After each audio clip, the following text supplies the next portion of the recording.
Prime Minister of Antigua and Barbuda Gaston says past employees of Liat in Grenada are among those being offered cash, bonds and land as payment to cover the 50% severance pay put on the table by the airline.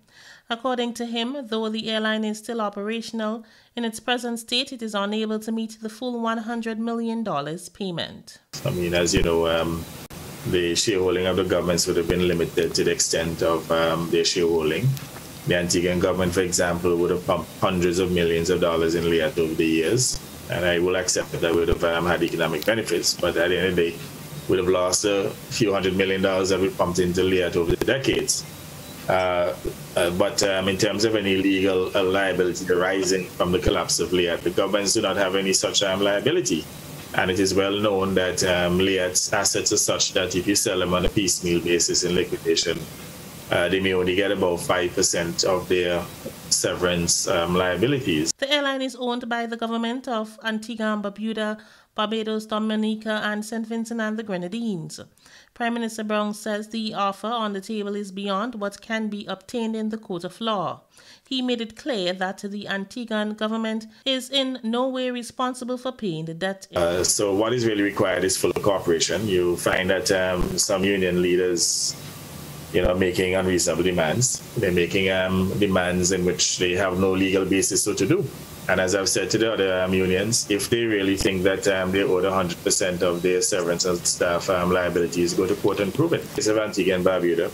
If we were liable based on our shareholding in Liat, we had a shareholding of about 35%, so it would have meant that the liability would have been 35%.